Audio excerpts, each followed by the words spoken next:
Good evening दोस्तों। आज के टॉपिक में हम समझेंगे कि इंक्लाइन प्लेन होता क्या है। जैसा कि हमने पहाड़ की तरफ जाते वक्त देखा होगा कि जब हमारी गाड़ी पहाड़ पे चढ़ती है यानी कि चढ़ाई पे चढ़ती है तो क्या करता है, गाड़ी की गति क्या होती है, धीरे हो जाती है। जब वो गाड़ी आगे की तरफ मूव कर रही होती है तो उस पर क्या होता है, एक्सेलरेशन, आगे की तरफ फोर्स लगता है त्वरण के कारण। जब वो गाड़ी हल्की होती है उसके पीछे क्या हो रहा होता है, एक फ्रिक्शन फोर्स लग रहा होता है गाड़ी पर, जो कि उसे पीछे की तरफ यानी कि रोकने के काम करता है। ठीक है। और गाड़ी का वेट के कारण इसके तरफ नीचे की तरफ लगता है और इसकी सरफेस के परपेंडिकुलर नॉर्मल फोर्स रिएक्शन लगता है। जैसे हमने न्यूटन का थर्ड लॉ पढ़ा है, every action have equal and opposite reaction. ठीक है। आइए हम इसको ब्लॉक के माध्यम से समझते हैं। जैसे कार है या ब्लॉक है, इन सबको एक माध्यम से समझने की कोशिश करते हैं। ठीक है। जैसे कि इस ब्लॉक में देखिए, ये ब्लॉक क्या कर रहा है, आगे की तरफ एक्सेलरेशन से मूव कर रहा है ऊपर की तरफ। ठीक है। अब ऊपर की तरफ कर रहा है तो इस पे सरफेस क्या कर रही होगी, एक अपोजिट डायरेक्शन में फ्रिक्शन फोर्स लगा रही होगी, जो इसे रोकने का काम कर रही होगी।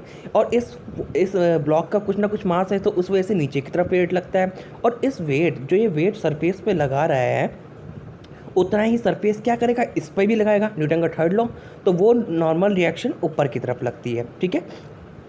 अभी इनके कंपोनेंट के द्वारा एक दूसरे को बैलेंस करते हैं। ये सब हम अब आगे वीडियो में देखते हैं। जैसा कि लिखा है, आइए समझते हैं कि कार पर कौन कौन से फोर्स आरोपित हो रहे हैं। ठीक है, चलिए देखते हैं।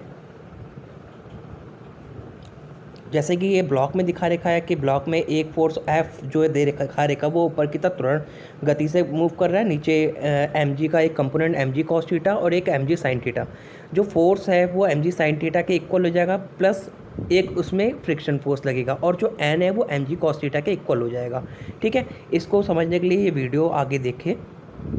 चलिए अब अपन समझते हैं कि इंक्लाइंड प्लेन पर कौन कौन से फोर्स अप्लाई होते हैं। ठीक है।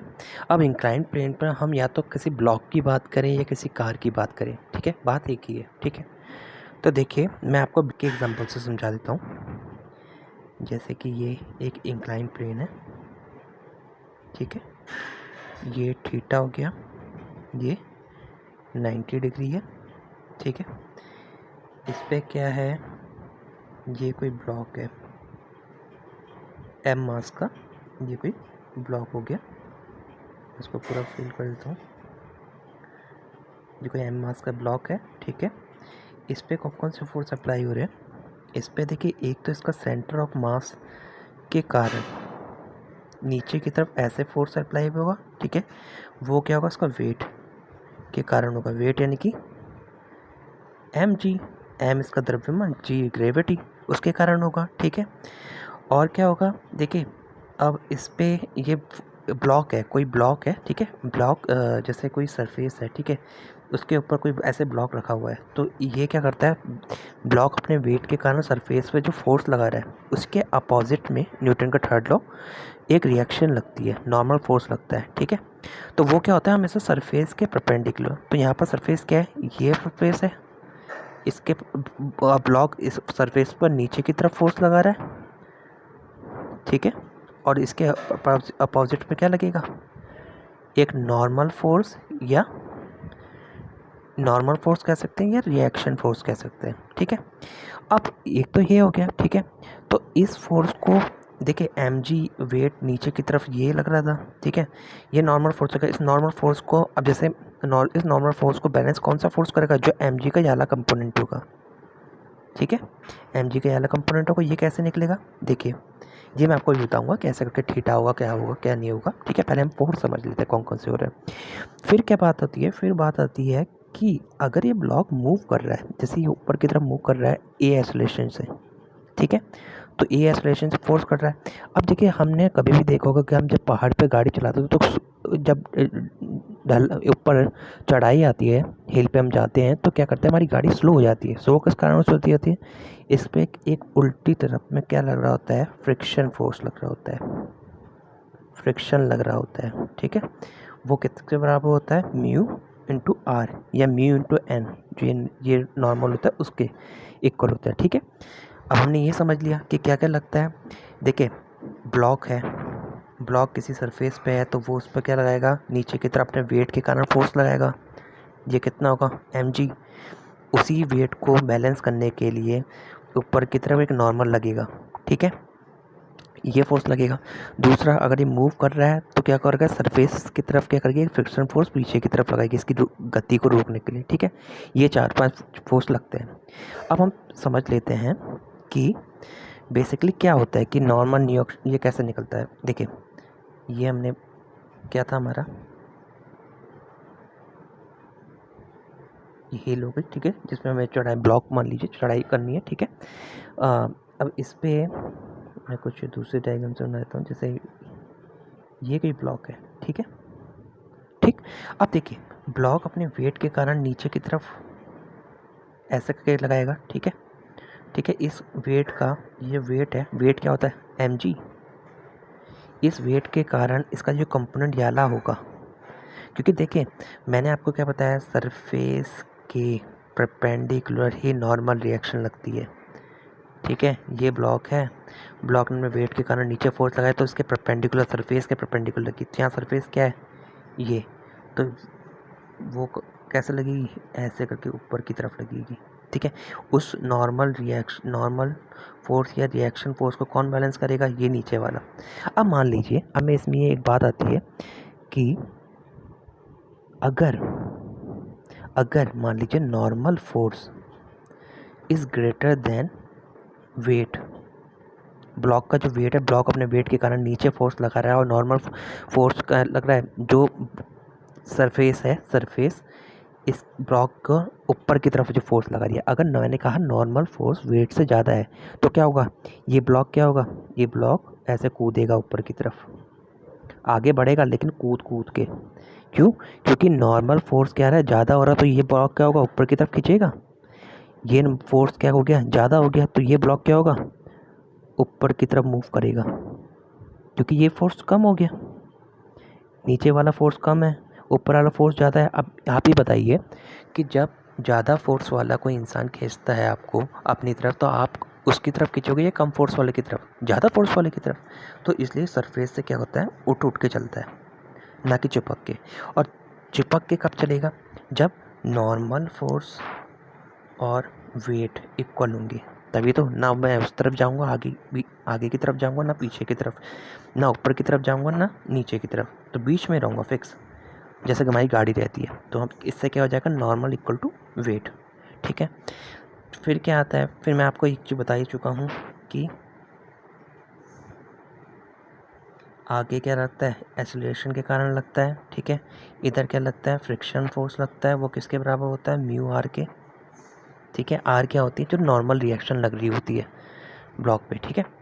अब इसके कंपोनेंट समझ जाते हैं कि एंगल कैसे होता है, ठीक है। जैसे ये वेज मान लिया, ये कितना था, 90 डिग्री, ये कितना था, थीटा, ठीक है। अब इस पे ये ब्लॉक आ गया, ठीक है। इस ब्लॉक पे क्या करेगा, सेंटर ऑफ मास के कारण ऐसे फोर्स लगेगा नीचे की तरफ, ठीक है। इसका कंपोनेंट क्या हो जाएगा, एक कंपोनेंट ये और एक कंपोनेंट आगे की तरफ। कैसे होता है मैं आपको बता देता हूँ। देखिए, ये थीटा एंगल है, ये थीटा एंगल है, तो ये कितना है, मैंने कहा ये बिल्कुल इसके परपेंडिकुलर है, ठीक है। तो ये कितना हो गया, ये कितना हो गया, 90। तो ये कितना हो गया, ये कितना हो गया, 90 माइनस थीटा। अगर ये 90 माइनस थीटा हो गया, और मैंने कहा है कि सरफेस के ये जो है, ये देखिए ये सरफेस है, और ये जो एंगल है, ये पूरा का पूरा एंगल कितने का है, पूरा एंगल, ये पूरा एंगल कितने का है, 90 डिग्री। अब इसमें क्या बताया है, ये और ये एंगल जो था, आप फिर से देखिएगा, ये एंगल कितना था, ये एंगल 90 माइनस थीटा था, ठीक है। और ये निकालना है तो क्या होगा, 90 माइनस थीटा प्लस एक्स, इसको एंगल को एक्स मान लिया, बराबर 90, बराबर 90, ठीक है। तो क्या होगा, 90 माइनस थीटा था, 90 से 90 कट गया, एक्स इज इक्वल टू क्या आ गया, थीटा,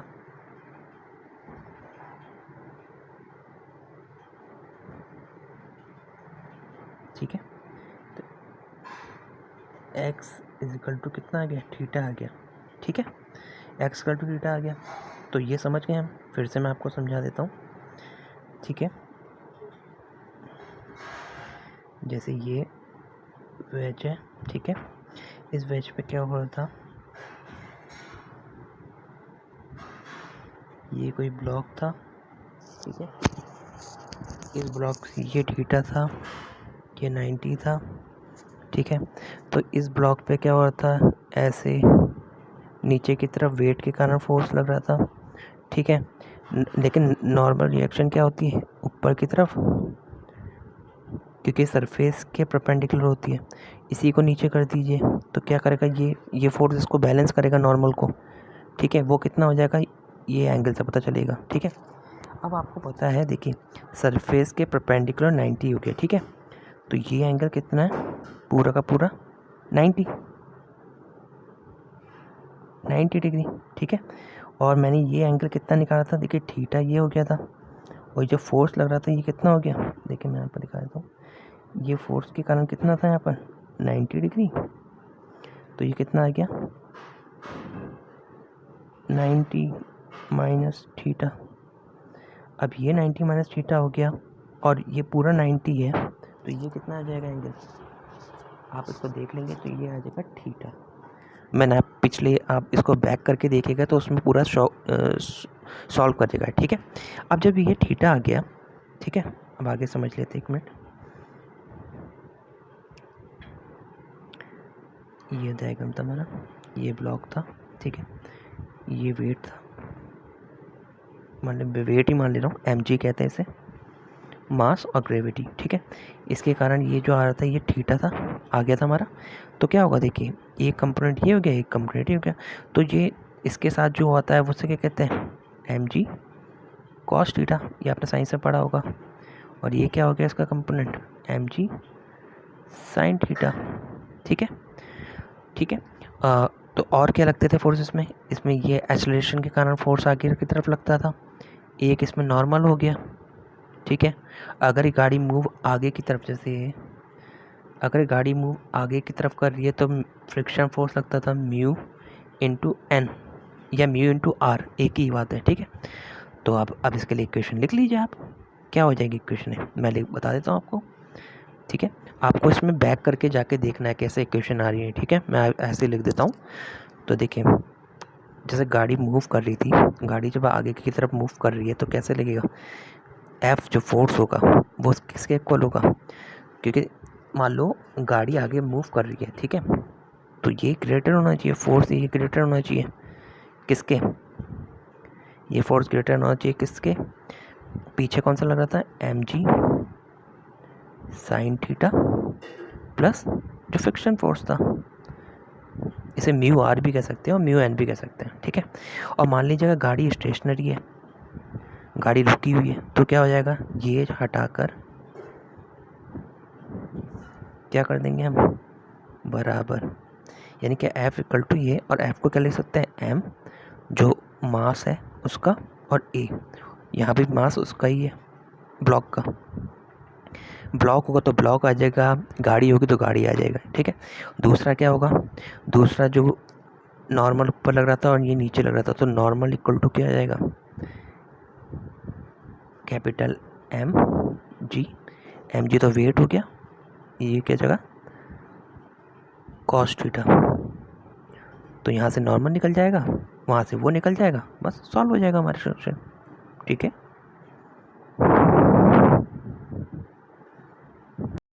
इस प्रकार से ये सारे फोर्स गाड़ी या फिर कोई ब्लॉक या फिर कोई रोलिंग सिलेंडर इन पर आरोपित होते हैं, ठीक है। अगर आपको यह वीडियो पसंद आई हो तो प्लीज़ इस चैनल को लाइक, शेयर एंड सब्सक्राइब ज़रूर करें और ज़्यादा से ज़्यादा शेयर करें ताकि यह वीडियो अधिक से अधिक लोगों तक पहुंच सके। Thank you so much.